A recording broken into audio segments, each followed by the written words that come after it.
dia, Shalom Adonai, meu irmão Marcelo Marques, presbítero, meu querido irmão. Pronto, concordo concomitantemente, né? Jesus como uma videira verdadeira, ali está a igreja do Senhor, né? Como o irmão disse aí, composta de israelitas, como também de gentios, né? De jambuzeiros, né? Então, meu irmão, de modo de convir que a igreja do Senhor Jesus na atualidade, certo? Obviamente que essa grande cristandade que aí está, né? Muitos são chamados, poucos serão os salvos, diz a palavra de Deus, né?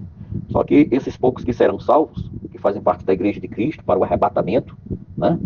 Onde ela irá passar 7 anos na glória, lá nos céus, né? Depois ela volta para cá, depois que no milênio, e depois nos céus, nova terra, e habitaremos para sempre com o Senhor Jesus Cristo, eternamente, né?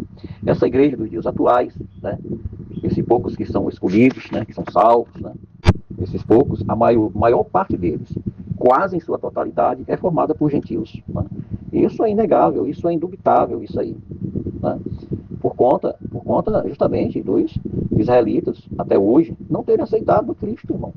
Isso está assim, claro, de forma precisa, nos fatos históricos que nós vemos aí.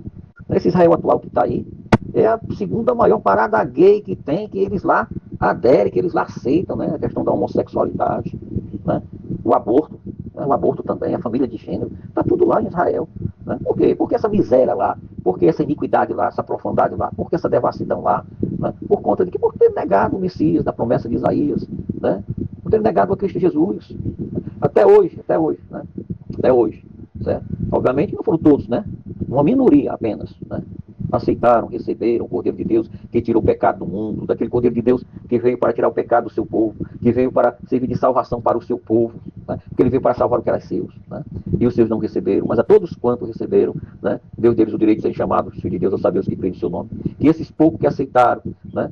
E para aqueles dias, não só de judeus, né? Não só de israelitas, mas também de gregos, né? E troianos, que aceitaram a Cristo como Jesus, seu único Salvador, tornaram-se ramos nessa videira verdadeira, a qual Jesus Cristo, ele se proclama como essa videira verdadeira, e que Deus, o Pai, é o agricultor, é quem cuida, é quem rega, é quem polda, né? Para aqueles que derem fruto, dê mais frutos ainda, porém aquele que não der, será cortado e lançado fora, né? No versículo 5 ele diz, porque sem mim nada podeis fazer, né? Obviamente que aí é a igreja do Senhor Jesus, essa videira verdadeira é o próprio Cristo, né? E nós como galhos, como ramos produtivos dos frutos, dos bons frutos de temperança, né? de longanimidade, de benignidade, de mansidão, né? De temperança, né?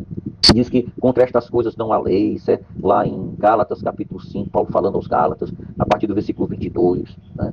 Essa é a igreja, a verdadeira igreja. Né? Essa igreja que produz esses frutos dignos de arrependimento, de amar a Deus acima de todas as coisas, de toda a sua alma, de todo entendimento, de todas as suas forças, né? E o próximo, né? Semelhantemente a si mesmo. Né? Então, essa igreja, né? Ela está, né? Como ramos nesta videira que é Cristo Jesus. Né? E dentro dessa expectativa, meu amado e querido irmão Marcelo, né? Aí aplica-se, né? Zacarias capítulo 14, aplica-se Daniel capítulo 9 e aplica-se também, né? Aí, primeiro de Paulo aos Tessalonicenses, né? Capítulo 4 e capítulo 5, né?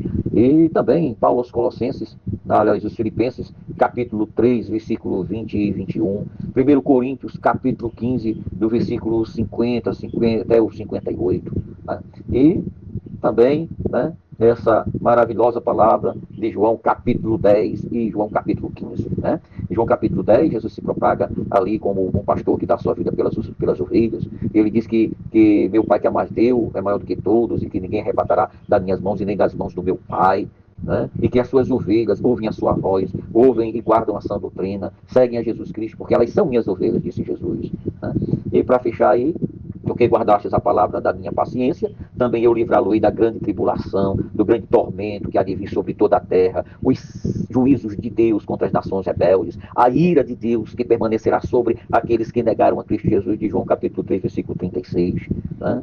E ali também de João capítulo 5, versículo 22, que diz que o Pai, Deus a ninguém julga, mas entregou ao Filho, o Senhor Jesus Cristo, todo o poder de juízo. Diz que nos céus, na terra e debaixo da terra, todo o poder foi dado ao nosso Senhor e Salvador Jesus Cristo, onde essa igreja que ele comprou pelo seu sangue restaurador, pelo seu sangue purificador, pelo seu sangue santificador, através de sua palavra, ela reinará para sempre e eternamente com Cristo Jesus, no milênio, e também ali, juntamente com aqueles judeus, 12 mil de cada tribo dos filhos de Israel, né? Ali de Apocalipse capítulo 7, de Apocalipse capítulo 14, e também, né, de Apocalipse capítulo 12, prefigurado naquela mulher que fugiu para o deserto, que é a representação bíblica e profética da nação e do povo de Israel, né, o povo de Deus.